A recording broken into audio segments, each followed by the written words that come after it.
guys, gagawa tayo ng pressure kasi kinagat ng daga. So, inutol ng daga yung cord niya. Ayan o, utol.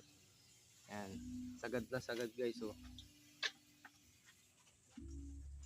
Ayan, ayusin natin.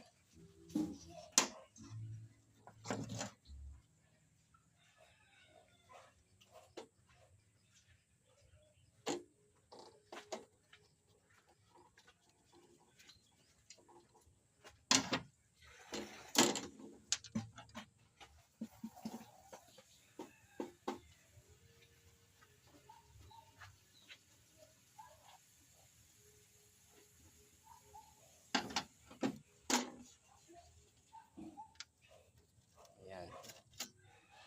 Ayan guys. Ayan o.